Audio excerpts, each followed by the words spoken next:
بسم اللہ الرحمن الرحیم۔ السلام علیکم ورحمۃ اللہ۔ معزز ناظرین کرام، اللہ پاک نے استغفار کی بے شمار فضیلت بیان فرمائی ہے۔ احادیث مبارکہ میں اور کچھ واقعات میں بھی استغفار کی کثرت سے فرمایا، دنیاوی کسی بھی قسم کی پریشانی ہو آپ استغفار کریں، صرف استغفار وظیفہ ہے۔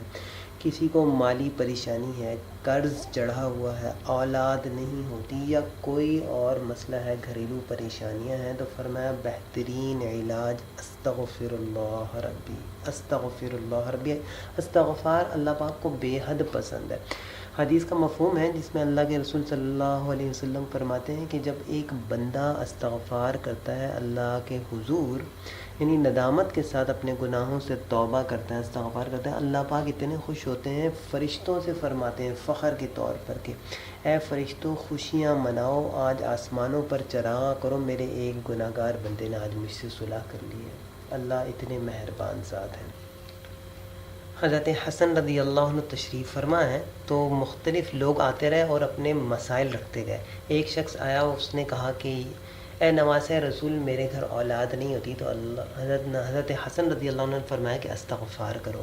ایک شخص آیا، کہا کہ میری زمین بنجر ہے، تو وہاں پر کچھ اگتا نہیں، فرمایا استغفار کرو۔ ایک شخص آیا، کہنے لگا اے نواسہ رسول، زمین تو ہے لیکن کچھ اگتا نہیں، فرمایا استغفار کرو۔ 5 سے 6 افراد اپنے الگ الگ مسائل لائے، حضرت حسن رضی اللہ عنہ فرماتے ہیں استغفار کرو، استغفار کرو، استغفار کرو۔ ایک پاس شخص بیٹھا ہوا کہہ رہا ہے کہ اے نواسہ رسول، جو بھی شخص آ رہا ہے اپنی پریشانی، الگ الگ پریشانی لے کے، آپ ایک ہی وظیفہ بتا رہے ہیں، ایک ہی عمل بتا رہے ہیں، استغفار استغفار کرو۔ تو حضرت حسن رضی اللہ عنہ فرمانے لگے میں اپنی طرف سے نہیں بتا رہا، اللہ کا حکم ہے، یہ اللہ کا حکم ہے۔ پھر قرآن پاک کی آیت تلاوت فرمائی، سورہ نوح، بسم اللہ الرحمن الرحیم، جس میں اللہ پاک فرما رہے ہیں استغفروا ربکم انہ کان غفارا، اپنے رب سے استغفار مانگو، یعنی اللہ پاک سے توبہ کرو، اللہ پاک بہترین توبہ قبول کرنے والا ہے۔ آگے کیا ہے؟ اگر تم ایسے کرو گے تو اللہ فرما رہے ہیں یرسل السماء علیکم مدرارا، میں تمہارے لیے بہترین بارش برساؤں گا، نفع بخش بارش برساؤں گا اگر استغفار کرو گے۔ وَيُمْدِدْكُمْ بِأَمْوَالٍ وَبَنِينَ، اور اللہ پاک فرما رہے ہیں میں تمہاری مدد فرماؤں گا تمہیں مال دے کر اور اولاد عطا فرما کر، صرف استغفار سے۔ پھر آگے اللہ فرما رہے ہیں وَيَجْعَلْ لَكُمْ جَنَّاتٍ وَيَجْعَلْ لَكُمْ أَنْهَارًا، میں تمہارے لیے باغات بناؤں گا اور ان میں نہریں جاری فرما دوں گا۔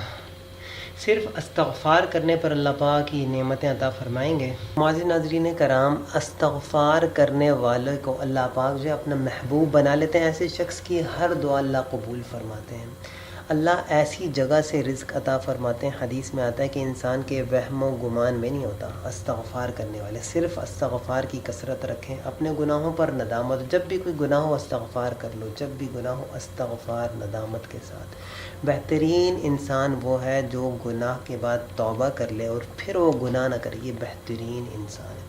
استغفر اللہ کثرت سے کرتے رہا کریں۔ امید کرتا ہوں آپ کو آج کی ویڈیو پسند آئی ہوگی۔ ویڈیو پسند آئے تو ضرور کمنٹس میں بتائیے گا۔ السلام علیکم ورحمۃ اللہ۔